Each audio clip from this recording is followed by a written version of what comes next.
अब कल का दिन महत्व है स्नान के लिए। सोमवती अमावस्या, पोष महीना, मूल नक्षत्र, व्यतिपात योग, ये 5 योग मिलते हैं जब ये सुइया मेला भरा जाता है।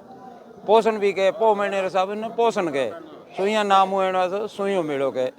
और साथ साथ में अब 20-25 साल 30 साल समझ लो, उसके बाद में इसका नाम हो गया मरुकुंभ।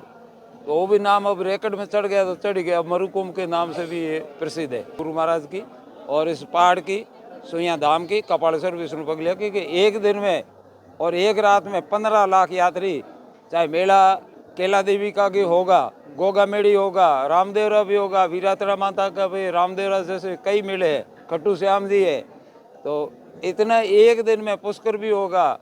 और एक दिन में 15 लाख यात्री कहीं नहीं पहुँचते। ये उपलब्धि बहुत हमारे चौटन ग्राम को ही हासिल है और इनका भाग्य ग्रामवासियों को, जिन्होंने यहाँ जन्म लिया इस पवित्र भूमि में।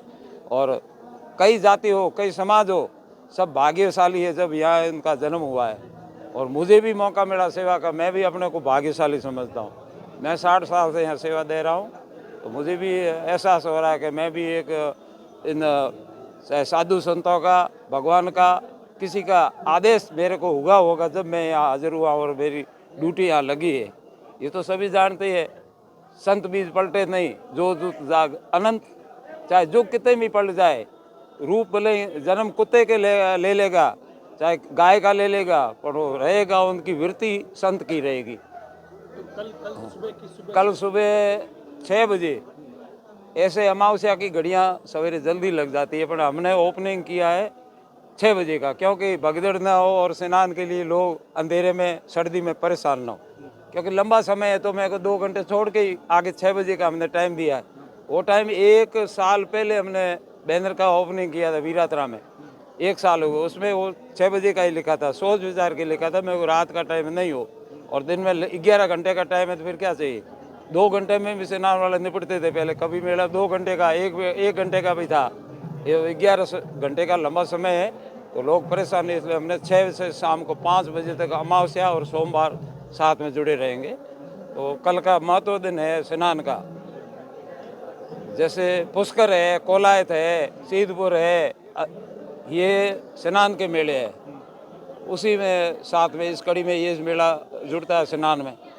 और पवित्र धाम है, 12 मास चलते रहते हैं। 6 झरने इस पहाड़ी में, 6 और 1 7वां इंद्रबाण में धर्मराज जी की बेरी, 7 झरने, 4 डूंगर के भाई पहाड़ के चौटन की तरफ है और 3 पीछे वीरातरा माता की तरफ है बैक साइड में। 6 की तो सतह पानी की आमने सामने बराबर है। धर्मराज जी की बेरी वो इंद्रबाण तालाब के अंदर स्रोत है, उसकी सतह नीचे है। तो धर्मराज जी का मुख्य पॉइंट जो हमारे मठ यहाँ स्थापित करने का है, वो धर्मराज जी की बेरी और वो गड़ा है धर्मराज जी का पत्थर, अब तो मंदिर बन गया है। मुख्य पॉइंट हमारा मठ का धूनी का यही है।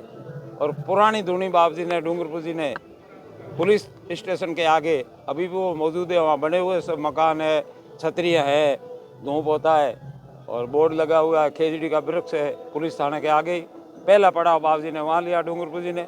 फिर बाबूपुर जी इनके गुरु थे, कुछ समय के लिए बाबूपुर जी भी यहाँ आए थे। जैसे भूत को जगाया, प्रेतों को जगाया, ये दांत कथा है, सही बात है। तो उनकी जगह भी हमने अब बाबूपुर जी के नाम से धूना चेतन कर दिया है, कपालेश्वर के रास्ते में, जहाँ वीर जगोए थे। भूतावली को वीर कहते हैं। वो तांत्रिक विद्या थी उनकी, वो उन तांत्रिक विद्या में लगे हुए थे। और महाराज जी अपने जीवन कल्याण में दूसरी विद्या में लगे हुए थे डूंगरपुर जी। तो फिर उनको ज्ञान हुआ कि ये तो बातें सब फर्जी है। फिर डूंगरपुर जी महाराज से उन्होंने दीक्षा मांगी कि मुझे रास्ता दिखाओ आगे का। महाराज जी ने कहा आपकी आयु पूरी हो गई महाराज जी, अब तो अगले जन्म में आप मेरे शिष्य बन जाओ तो मैं आपको उपदेश दे सकता हूँ। तो महाराज जी ने फिर बाबूपुर जी का जीव यहाँ सेठिया परिवार, चौटन में सेठिया परिवार के घर जन्म लेने का वादा किया। और वो हुए दूसरे नंबर पे हरदत्तपुर जी महाराज, सेठिया परिवार से, जैन समाज से थे। तो महाराज जी का उन्होंने वचन निभाया और हरदत्तपुर जी महाराज दूसरी गादी हुई डूंगरपुर जी की।